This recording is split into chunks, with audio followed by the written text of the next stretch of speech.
Hello and welcome to my channel. The title of this video is An Introduction to the Soma in the Vedas. Introduction. In all the Vedas, there is only one subject that was so highly valued that it was given an entire mandala or book of the Rig Veda consisting of 114 hymns. While frequently eulogized, this was not Lord Indra or Lord Agni. If the sacred fire was the body, this was the life's blood of Vedic ritual and the secret soul. To the ancient sages, this was the source of both terrestrial and celestial treasure, as well as the path to heaven. It was craved by devas and men alike, while envied by Rakshasas. This was the Vedic Soma. What is Soma? The most elementary way to explain the Soma is that it was a plant used in Vedic fire rituals until roughly the 5th century BC, when this was discontinued. There is a long historical debate as to the identity of this plant. In the modern era, this was first revived academically in the 1950s and later became associated with the emerging drug culture and the obsessive attempts of some to gain legitimacy by searching for deep roots for their sundry addictions and abuses. While there are no recreational precedents for the garden variety stoner and tripper, such as they seek, there are legitimate uses for psychedelics. They claim the Vedic Soma for this camp, but that, as we shall see, is problematic. This study of the Soma is an introductory one. It is not exhaustive. There is certainly much more that can be said on this matter. My primary goal is to familiarize the viewer with this subject. As is my custom, in the section below, I will note all the verses quoted, assuming there is space that is, from the four Vedas in the appropriately organized section for the curious or the critical viewer to research further. Particularly given that I will be making a number of unique claims in this video, I feel it is important for the viewer to do their own research. Do not simply accept what I say, or, as a matter of fact, what anyone says. Always investigate and always make up your own mind. Triplication as a method for reading the Vedas. Perhaps the primary factor creating confusion on the subject of the Soma stems from the multiple uses of this term in the Vedas. Were one to read through all the hymns and mantras with the idea that each time the word Soma appeared, it meant the same thing, then one will be bewildered in a labyrinth of contradictory statements. Such mismatched pieces of information are like the veils of illusion obscuring the true nature of reality.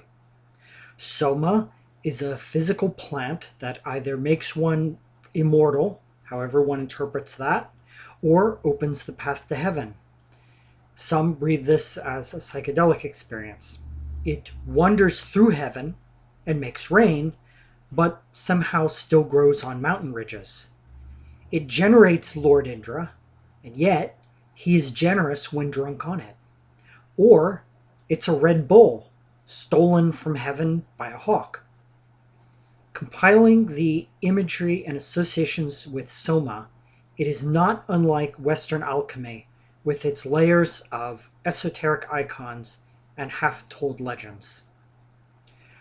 The resolution that I have developed, and I leave it to the viewers to verify the validity thereof, is called triplication. Generally, in the Vedas, when the sages use a term, it will have three distinct meanings, which are determined by the context. One example is Agni.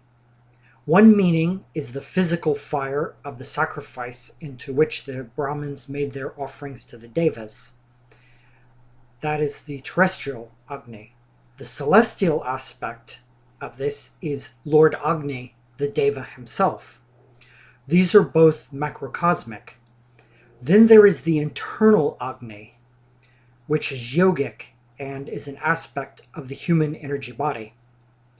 This is Agni in the microcosm. This method views one term as celestial, terrestrial, or yogic based upon context across all four Vedas. Although, poetically, the sages will sometimes play on this diversity of meaning. When this method is applied to the generic term Soma, we find that it clarifies and refines its meaning through the text. This is supported by both the context and explicit statements of the seers, as we shall see. When Soma is read with these lenses, we find that the celestial use is for the moon and the Deva associated with this body and its activities. There is the terrestrial plant, which was used in rituals, and finally the Yogic Soma, which is an internal spiritual phenomenon. The celestial Soma, the moon, the wanderer in the firmament. Quote, "Let day and night likewise dawn, free me from what comes with a curse. Let God Soma free me, whom they call Chandramas, the moon." Unquote. Atharva Veda. The first use of the term Soma we will explore is that of the moon. While these may be the fewest number of mantras in the Vedas, the texts are still quite clear about the association. One of the mantras where we find the Soma used in ritual poetically compared to the moon by playing on a double meaning of this term Soma is, quote, "By Soma the Adityas are strong. By Soma the earth is great. Soma is stationed in the vicinity of these Nakshatras." End quote. The lunar asterisms, or Nakshatras, in Vedic astrology are the aboriginal zodiac. These constellations are defined in the Atharva Veda. We find another association between them and the Soma as the moon in the following verse, quote, "The nymphs of the firmament seated in the midst flow towards sagacious Soma. They cherish him, the sprinkler of the hall of sacrifice. The worshippers solicit Pavamana, the undecaying, for a boon." End quote. In the later tales of the Puranic literature, the asterisms become the wives of the moon. While I would not argue back from the Puranas to the Vedas, we may see here the roots of this legend. In the later Atharva Veda, the moon is already the lord of constellations.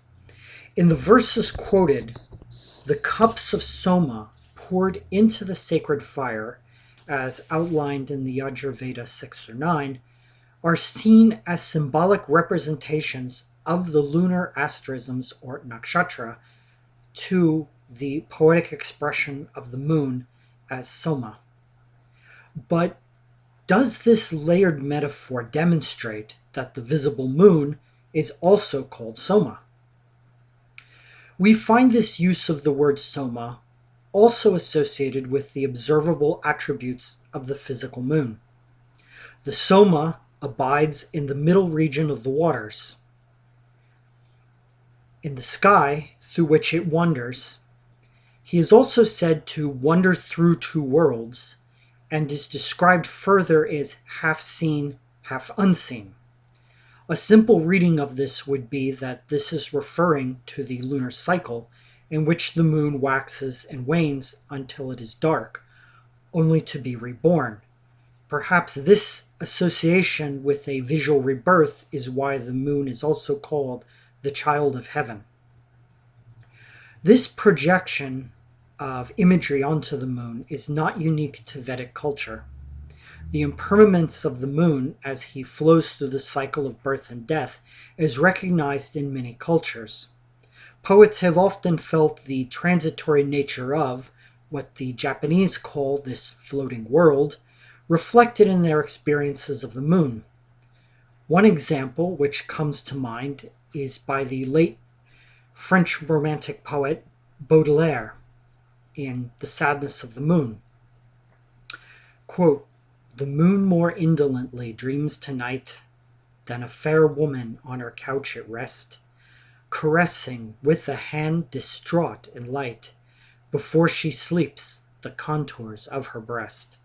Upon her silken avalanche of down, dying she breathes a long swooning sigh, and watches the white visions past her flown, which rise like blossoms in the azure sky. And when, at times, wrapped in her deep languor, earthward she lets a putrid teardrop fall, some pious poet, enemy of sleep, takes in his hollow hand the tear of snow, whence gleams of iris and of opal start, and hides it from the sun deep in his heart." Unquote. The sustainer and lord of plants. Because he moves through the waters of the firmament, the moon is also seen as playing a role in the creation of the important rains of Parjanya, which bring life to the semi-arid land of the seven rivers. It should be noted that in the Rig Veda, due to its importance, rain is sought and attributed to the activity of a number of devas, and is not the sole domain of the Soma as the moon.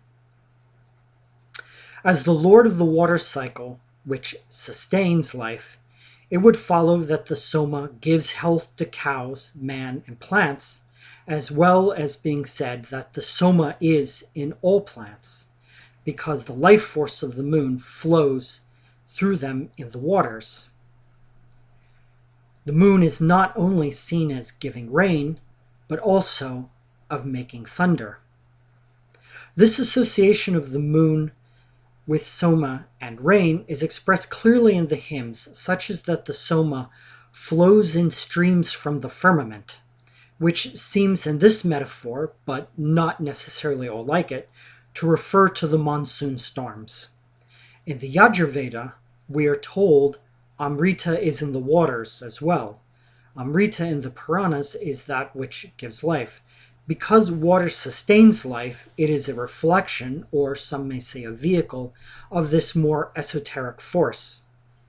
The title Lord of Plants connects us to the next use of the term Soma.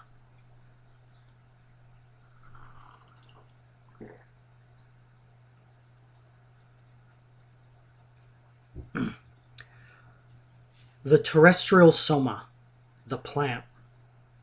Quote, "To the 5 kingdoms of the plants, which Soma rules as Lord, we speak Soma, Darba grass, cannabis, crepe ginger, and barley. Mighty powers, may these deliver us from woe." Unquote.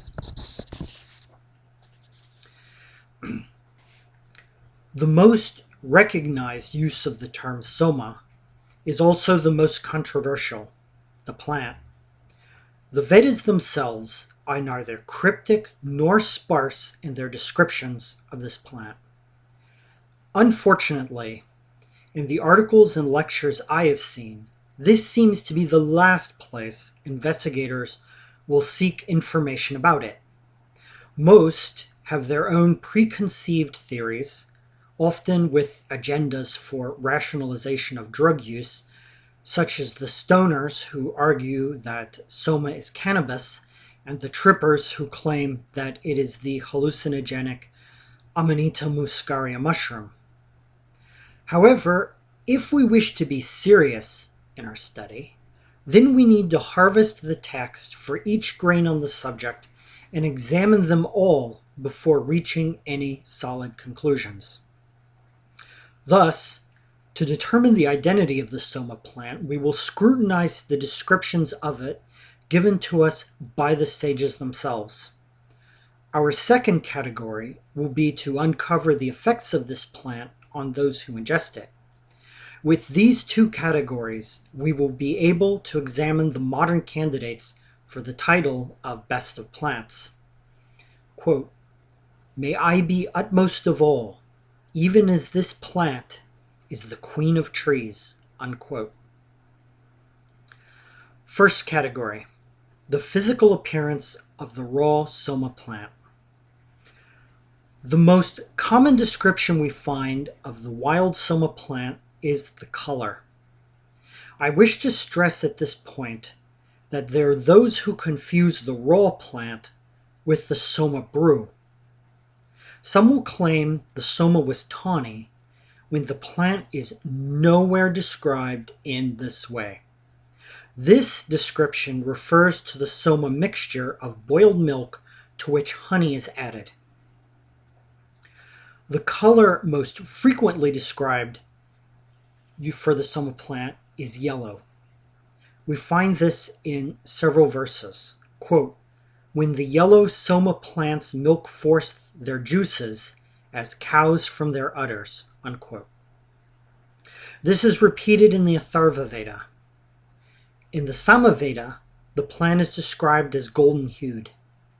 This variation in color may reflect seasonal changes, as we also find the plant described as brown. Perhaps this is at the end of the long dry season.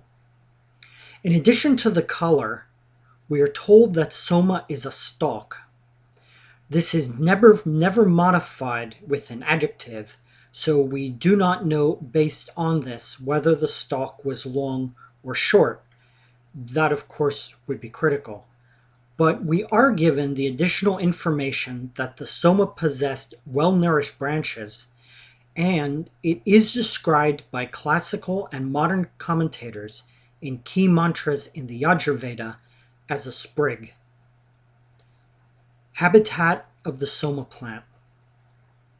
The most frequent reference to where the Soma plant grows is on mountains, and once on ridges. We are also told the plant is more plentiful because of the rainy season. Only once is the plant ever associated with an identified geographic region. In the Rig Veda, this is called Rijika country, and in the Sama Veda, there is a slight change as it is called Arjikas. This is the Arjakia River, which is now generally believed to be the Haro River in northern Pakistan. This runs through the Pothohar Plateau, which is a rolling lowland region extending from mountains. The region is semi-arid. The Atharva Veda supplies us with one more piece of information about the habitat of where Soma may be found. The seers tell us that there is a plant companion to the Soma. In Sanskrit, this is called Kustha. The translators identify this with the Latin name Costus speciosas, or crepe ginger, sometimes called wild ginger in English. The probable meaning of this is that crepe ginger is commonly found where the Soma also grows. The reason for this is that there is no evidence in the Vedas that crepe ginger was an ingredient in the Soma brew itself. We shall see the details of that in a later section. The general habitat of crepe ginger is in lowlands, and it is found abundantly in northern Pakistan. We see then that the habitat of the Soma plant extends from the mountains, although how far up is not clear, through to the lowlands. It would also appear this plant is native to semi-arid regions with more sandy soil. Second category, the effects of the Soma. Quote, "Like winds violently shaking the trees, the draughts of Soma have lifted me up, for I have often drunk the Soma. The draughts of Soma have lifted me like swift horses driving a chariot. One of my wings is in the sky, the other dragged below. I am the sun, the greatest of the great, raised to the firmament, for I have often drunk the Soma." Unquote. The effects of the prepared Soma brew on those who drank it were dramatic. Some of the most colorful language in the Vedas is used to describe this experience, which can be reduced to one word: exhilaration. This is not a numb, euphoric state in which the drinker is absorbed in an inner experience. This was a physical exhilaration. The hymns are quite clear on this point. The Yajurveda calls this the wild rapture of the juice. The hymns of the Samaveda sing in a similar language, describing the wild joy we crave. The nature of this joy is made clear in epitaphs for Soma, such as mighty winged Soma and the red bowl, yes, the original energy drink itself. This is because it is said that it moves like a bull. In the Yajurveda, the plant is called offshoots of the bull. The experience of the brew is also described through other symbols of powerful animals, such as a steer and a horse, an ox, a king of elephants, and a falcon.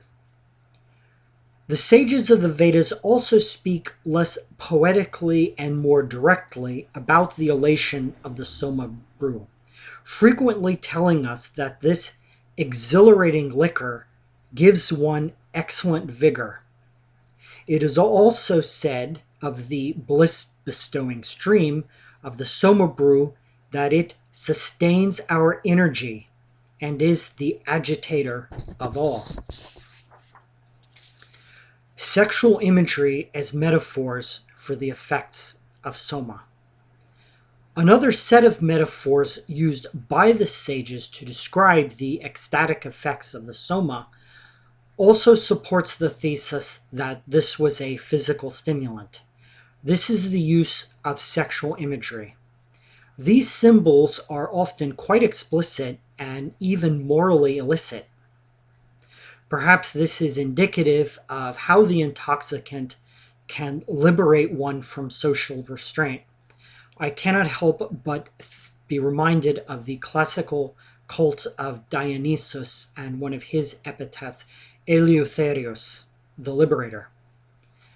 The animal metaphors continue to be used in these motifs. The pouring of the Soma is compared to a bull rushing to the receptacle, which is a polite Victorian way, since those are the translators, of referring to the cow's vagina. In the Atharva Veda, when the sacrifice of the bull is divided and immolated for the devas, the bull's penis is the part of the body dedicated to the deva Soma, although in another sacrifice of an ox, it is the ox's brain. The flow of the liquid is also identified with the ejaculate of a stallion. As in the ancient world, the bull and the stallion remain symbols of raw male sexual potency and desire in our cultures as well. The Soma is desirable as the broad hips of a woman, or it is like a youth who sports with damsels. Another comparison to sexual desire is that of a bride on her wedding night. We also find the excitement of Soma compared to illicit sexual encounters, such as a gallant with his mistress, and the more clearly immoral libertine to the wife of his friend. These images convey the intensity of the Soma's orgastic experience. Addiction. There is another effect of the cooked Soma mixture on those who drink it with regularity that is not explicitly described in the Vedas. This may be because Sanskrit may have lacked a word to describe this phenomenon. Thus, we must deduce its existence. In the Yajurveda, there is an interesting ritual which seems oddly out of place with the other rituals of the seers. In fact, it is hard to classify. It does not seek spiritual or material benefits. It is not adoration, and while perhaps close, it is not atonement either. This is the ritual for excessive Soma drinking. It is called the Sautramani. If there were a need for such a ritual, then it's clear there was a cause. My speculation is that the Soma brew was addictive. This rite was developed by the sages as a form of healing. This is an important element in identifying the plant.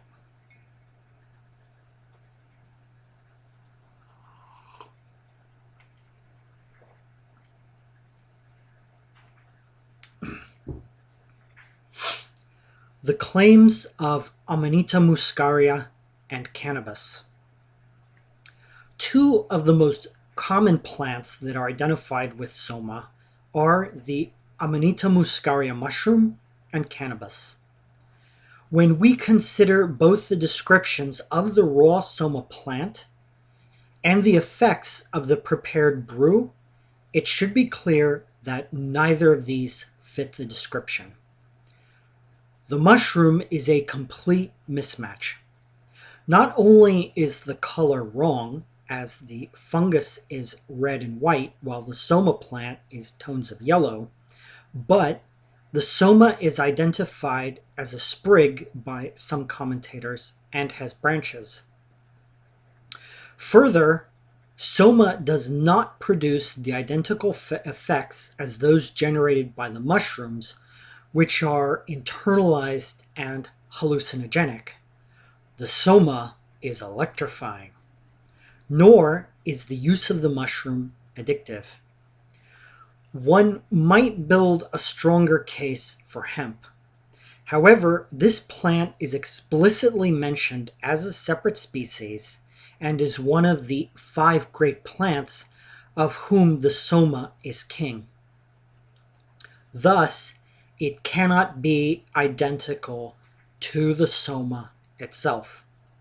The effects of cannabis are also different, as they do not produce the bursts of activity associated with imbibing the Soma brew, but they create lethargy. Counterpoint: the sprig is the commentator's interpretation alone. To describe the Soma as a sprig is important, as it narrows the potential classification of the plant. Thus, there are certainly those who will object to my using a commentator, in this case Ravi Arya of Indica Books, who is drawing on more classical sources, to identify the Soma as a sprig when this word is not in the Yajurveda itself. Upon examining the verses involved, it will become clear that they support this reading. In the first verse of chapter 7 in the Yajurveda, the Brahmin addresses the plant divine as he uses the Soma plant to wipe out the residue of cups of the brew which have been poured into the sacred fire.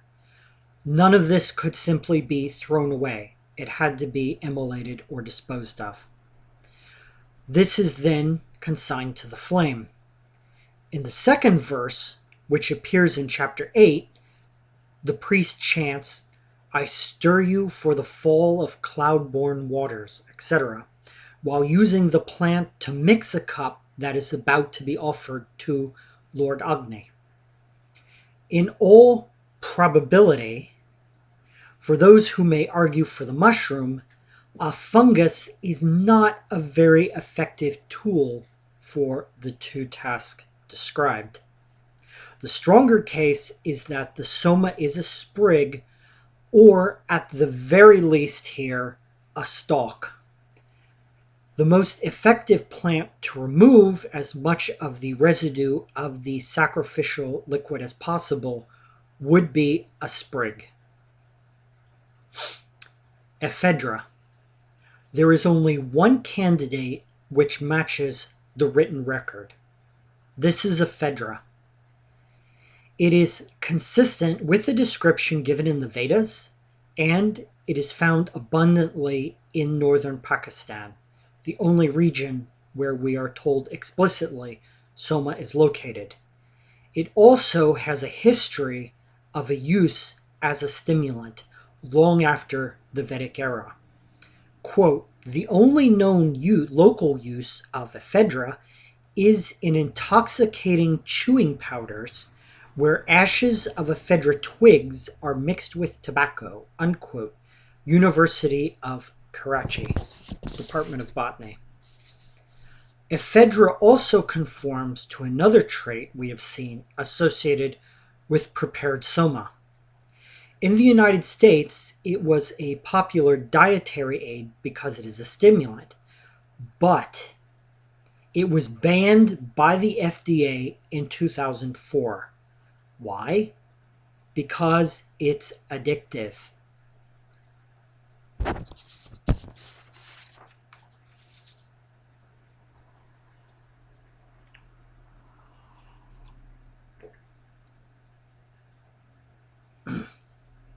The twin uses of Soma, ritual and military.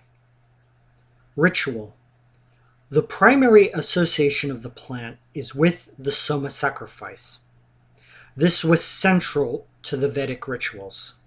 Because of this importance, there is a great deal of information in the text referring to details of this rite. The Soma sacrifice was begun by the ancient ancestors, the Rivus, who became divine beings. The purpose of this rite is to nourish the Devas, who, in turn, will support the human community. This reciprocity is central to the Vedic worldview, which teaches Indra and Vishnu made the world for sacrifice. The very basic and somewhat incomplete outline of the ritual is as follows. The stalks of the Soma plant were mixed with water and crushed with stones.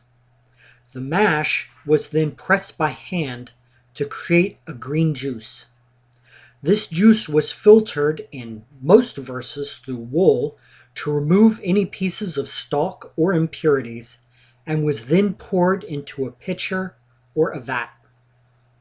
Here it was mixed with milk, sometimes buttermilk, or barley, curds, or honey. The latter was called the honey whip in the Atharva Veda. This mixture was cooked. While there are variations based on the time of day, the Soma brew is said to have consisted in each batch of only 3 ingredients, all of which have been named. The Soma was not prepared at the location of the fire ritual, but was brought to the hall of sacrifice in a wagon with a special rite.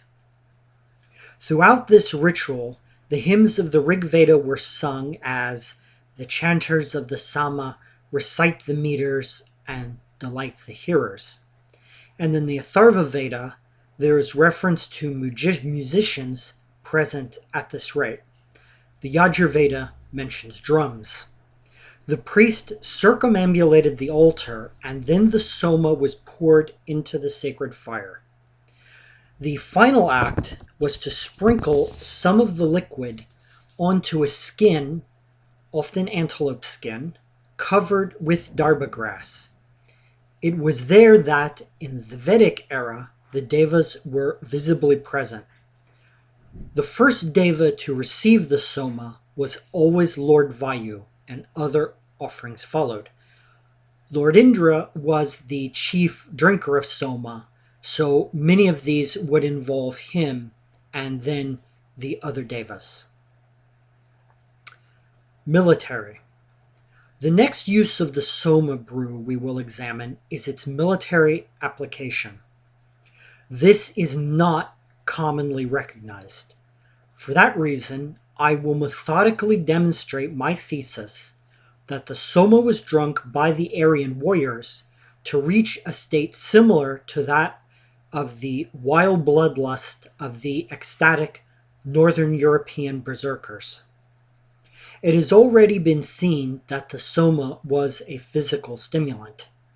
Thus, it is not too far of a reach to see how it might have such an application. We will now proceed to uncover references to support my claims. Warrior imagery associated with Soma.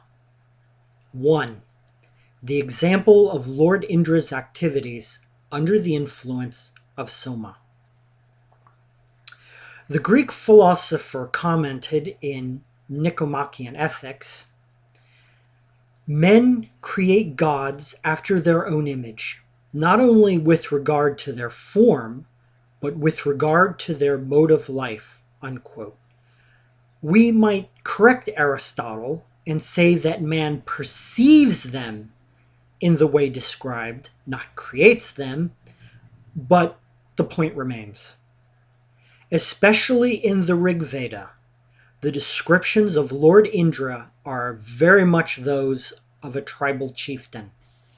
One might imagine he would be very comfortable feasting in the halls of ancient Ireland with her own heroes, and certainly in Valhalla. Lord Indra receives the largest share of the Soma sacrifice, and he is often described as drinking the Soma in many hymns. We are told that the Soma makes Lord Indra stronger, to such an extent that heaven and earth cannot contain Indra when he drinks the Soma. The Soma is not given to the Deva as an offering of adoration, so that Lord Indra may simply enjoy the ecstasy of the intoxicant. This frenzy and increase of strength is given so that the Deva will assist the Aryans in battle against their enemies, be they physical, such as the Dasyus, or the etheric race of the Asuras. We are told directly that Indra drinks Soma to repel foes, and that Indra and Soma eradicate works of evil. Soma enables Lord Indra to gain the wealth of unbelievers in combat, as well as to slay the powerful Vritrasura. Lord Indra and Soma together destroy Rakshasas and cannibals. It should be pointed out here, as an aside, that the Ashvins are described as carrying leather vessels of Soma brew with them in their triangular chariots. We are justified in suspecting that this too is reflective of the actual Aryan warriors' appearance in battle, outside of triangular chariots, probably. When we see these aspects of Lord Indra portrayed, there is a strong possibility that we can also see a reflection of the activity of the warriors. This is our first indication of the berserker phenomena in the Vedas. 2. Military epitaphs of Soma. Large arrays of military epitaphs are attached to the Soma. One of the most prominent, in some variation on the theme, is that Soma is foe-destroying, or gives foe-destroying exhilaration. The warrior is excited to heroism by the Soma, to crush the Dasyus and drive off the black-skinned Rakshasas. The Soma both speaks encouragement in war, as well as proving to be a hammer against the foe in battle. For this reason, the Soma is also called the guardian of the homestead. 3. direct statements of the use of Soma in battle. The justification for these epitaphs are not merely symbolic, is the fact that there are clear statements by the sages that the Soma was used in battle. We are told the warriors were urged on by you, Soma, to overcome foes in battle. And also, quote, purified Soma, animate us in battle, for you are powerful, dear to the Devas, the exhilarator. Slay our foes. Approach us who desire to propitiate you by praises. Indra, drink the Soma, destroy our adversaries. Unquote. The particular value of the frenzy of the heroic strength granted by the Soma brew is sung about in the Samaveda, in that it specifically grants supremacy in a fight. The Atharva Veda also provides us with an important piece of evidence for how the Soma brew was used outside of formal fire rituals. In a hymn to Manu Deva, or Fury as a divine being, we read of the warriors singing, quote, go forth against them, be on our right hand. Then will we too, the warrior and Fury, slay many Vritras. I offer to you the sustaining top of the sweet. Let us both drink first the initial draught. Unquote. The question here is, what is the warrior offering to Manu Deva and then drinking? When we consider that the Soma brew is called in some verses very rich in sweets, there is a strong case to be made that this is a hymn to invoke the spirit of fury before a battle at the time that they drank the Soma. Animated by Manu Deva and the heroic strength conferred by the Soma brew, they were ready to fight. Also, note their mythic identification with Lord Indra's iconic battle against Vritra.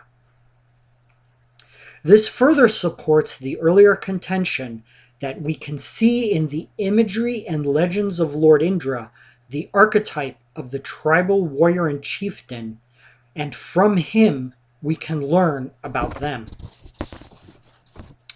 4. The smoking gun verses. In American courtroom drama television shows, it is always the desire of an attorney to possess what is called the smoking gun, that single piece of evidence which will seal the fate of the accused one way or another. Here we will consider the definitive piece of evidence that the Soma brew was used by the Vedic warriors to create battle fury. How widespread this may have been is debatable, but that it was used in this manner is clearly stated in the text. Quote, 6 princes came to me in pairs, bearing pleasant gifts in the exhilaration of Soma. I received 2 straight-going steeds from Indrota. I received 2 excellent chariots from the son of Athinga, 2 with excellent ornaments from the son of Ashmadeva. Unquote. We have here names of individuals and a list of specific items which they gave to the sage who composed this hymn. This clearly argues against any symbolist revision of this verse. They are an actual account in which we see princes returning from a raid and offering gifts to a sage who probably ensured their success with a fire ritual. Thus, there is a secular use of the Soma upon which these princes were exhilarated. This account confirms the accuracy of the direct statements we have seen previously of the use in Soma in battle. It also validates reading the military epitaphs of Soma as expressions of its use in combat.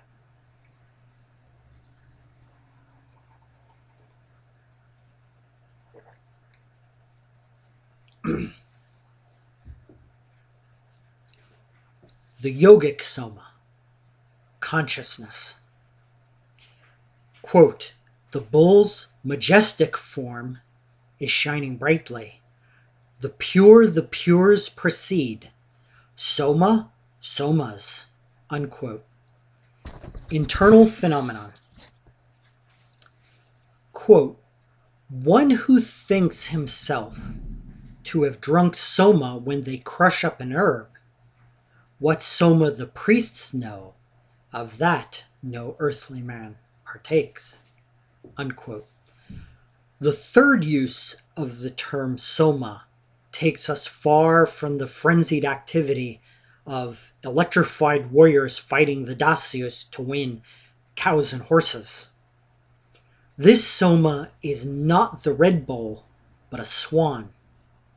In accords with its more peaceful nature, the Yogic Soma pacifies Indra's power. Indra here is not the celestial king of devas or the terrestrial atmospheric phenomena. It is the yogic Indra, which is the transient mind of the empirical ego. The yogic Soma is an internal phenomenon. The seers tell us this without reservation, saying that the Soma is drunk in one's heart, for that is where it abides.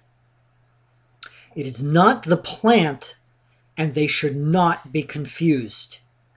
We will not discover the yogic Soma by winning botanical debates or find it in external rituals, no matter how accurately they may reflect the past, even if they use perfect inflection of Sanskrit. These are only external forms of its essence, which is within us. Illumination. One of the most frequent metaphors applied to the Soma is light. In the Yajurveda, it is addressed as radiant Soma. It is described as full of lights and often portrayed as celestial illumination. This is particularly associated with the sun. Soma is described as being like the sun and radiant as the sun. In other places, it is said to be illuminating the luminaries of heaven, but this radiance is far beyond the gaseous orb we see, as Soma is also, quote, swift-flowing Soma, who are the illuminator of the universe. Pour down upon us abundant food, and be to us the revealer of the path to heaven.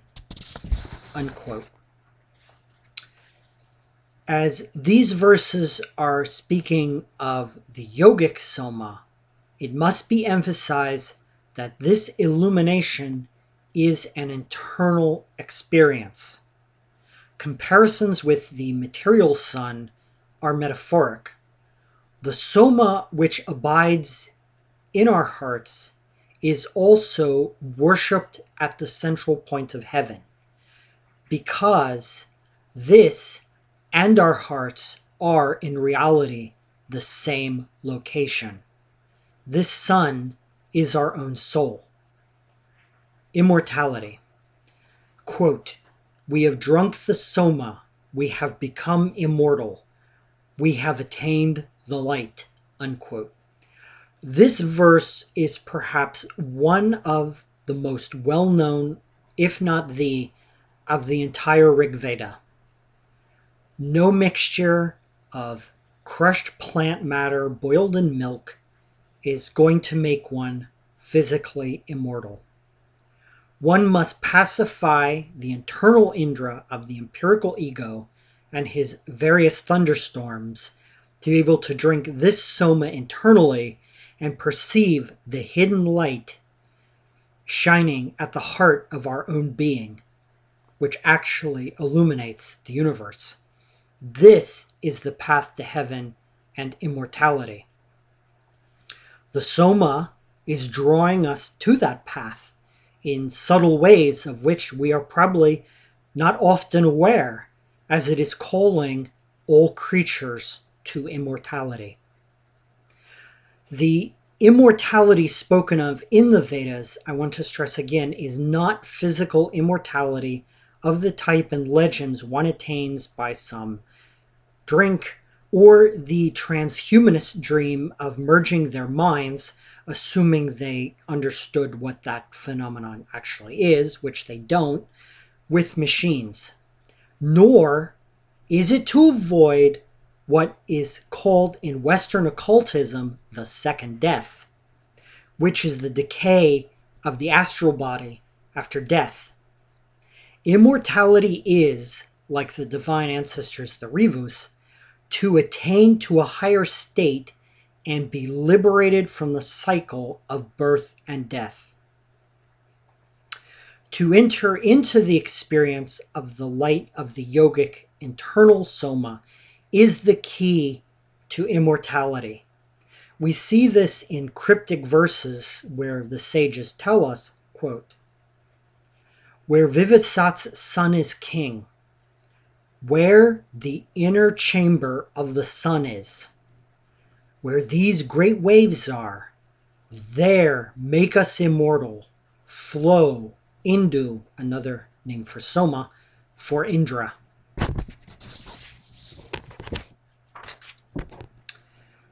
One must be more than simply intellectually aware of this light, because for the mind to hold a series of propositions and supporting data as information about this illumination of the yogic Soma will not carry us to immortality itself. We must somehow enter that symbolic inner chamber of the sun. This is existential, not cognitive. Thinking, with all its juggling of objects, will not open the door, because it is innately a process which draws one into diversity and externality.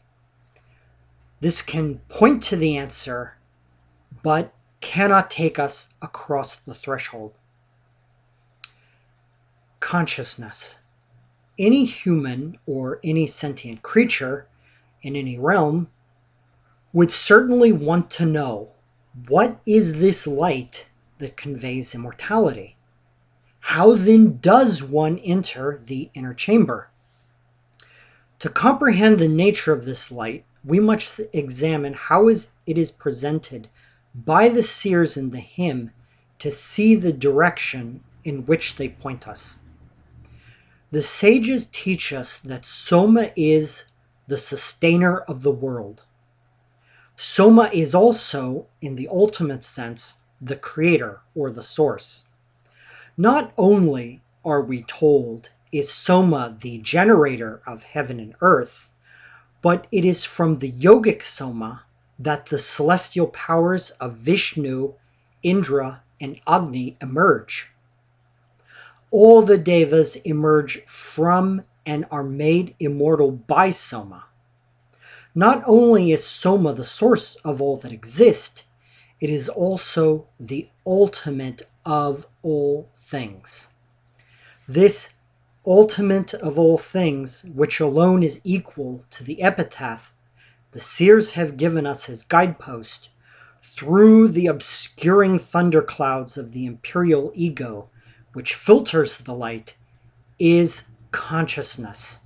This is because consciousness is all that exists. The yogic Soma is our true self, that self with a capital S, not the inner Indra. It is this light of the self which illuminates the universe through its awareness. The way to immortality is then to enter into this interchamber of illumination and to identify with this consciousness, which is our true self. The esoteric teaching of the Vedic Soma is simply, you are that. Thank you.